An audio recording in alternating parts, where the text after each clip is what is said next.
Alright, for imaging of the facial bones, I'm going to do the waters first. So, and also this goes for sinuses as well, because many of your projections for facial bones apply to sinus. What you want to keep in mind is to be sure that for sinuses that your patient is upright, because you do want to see the air fluid levels within the sinuses, and if the patient is laying down, you're not going to be able to see that air fluid level unless you do like a dorsal decubitus. But try to have your patient upright if it is possible. Alright, for the waters, I'm going to place the chin up on the chest board, and you lean the head back so that there's approximately 3/4 of an inch between the nose and the board. You do not want the nose touching the board because the petrous ridges will not be projected down out of the way of the maxillary sinuses. So you want to be able to see the maxillary bone with the petrous ridge below the sinus. So just check your mid-sagittal line. Also, you can check if you want to use your protractor. Your orbital meatal line should form a line of 37 degrees with the board. So that's another way of checking it.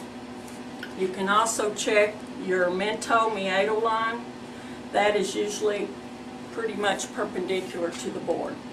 Okay, so this is our waters.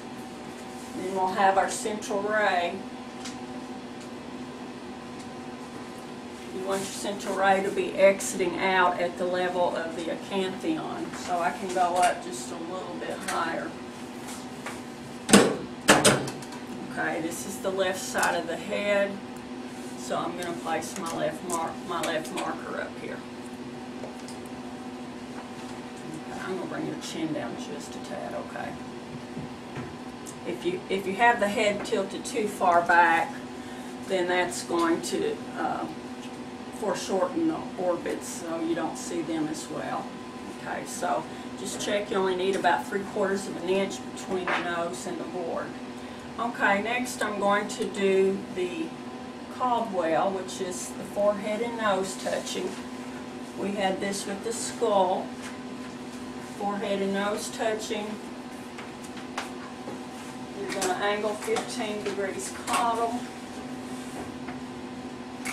Central ray is going to exit at the level of the nasion.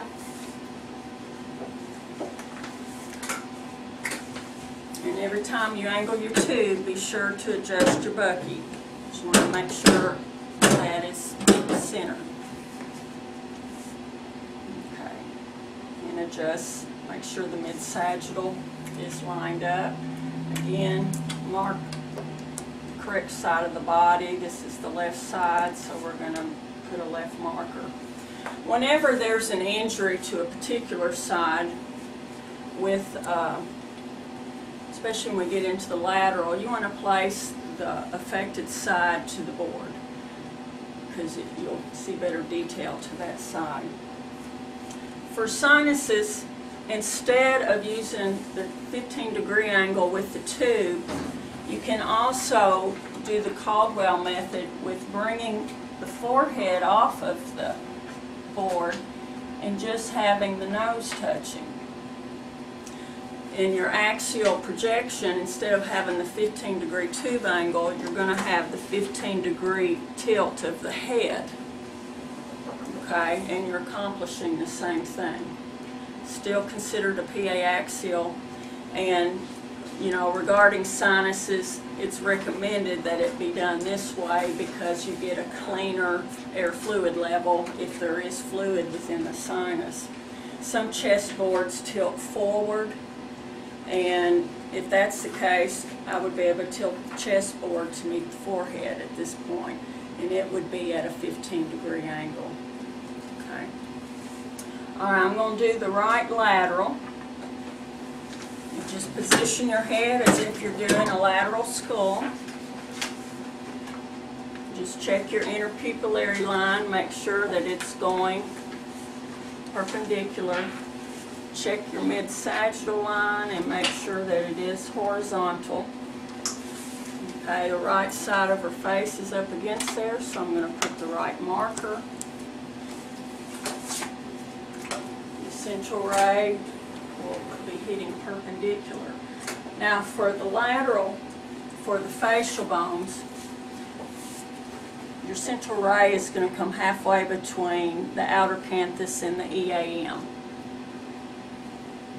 Okay, if we were doing a lateral for sinuses,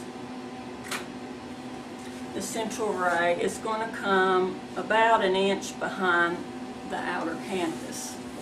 It's just a slight change in positioning. Either one, you can collimate to the face.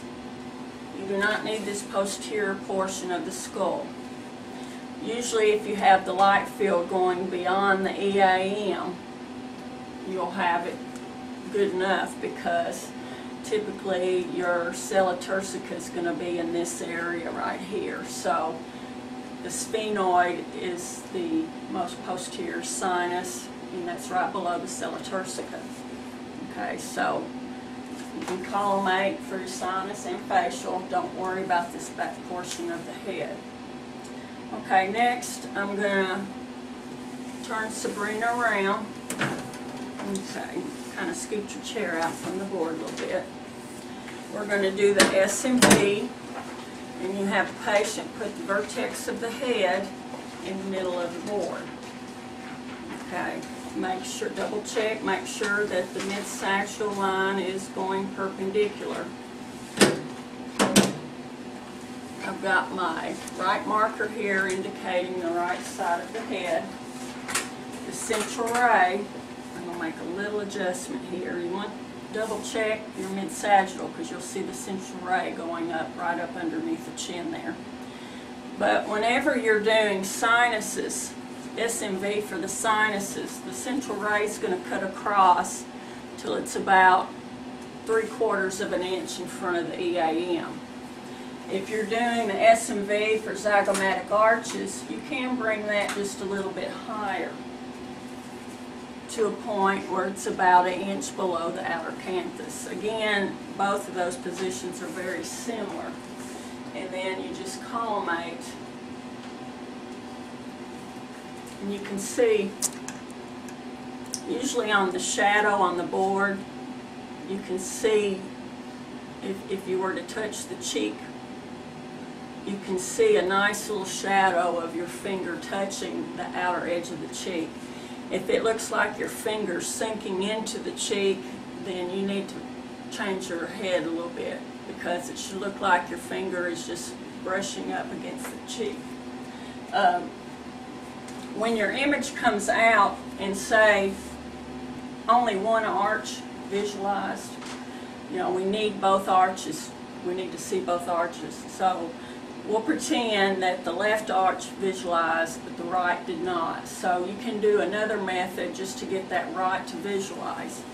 And I'm going to turn her head to the right just slightly, and it's estimated about 15 degrees. What that does, it throws out this arch so that it will be seen. I'm going to recenter her. I'm just going to pull you towards me a little bit. Okay. And see, this is the tangential, where the central ray is cutting across and it's just hitting this one side. So I can collimate a little bit tighter, because we're only going for the one side.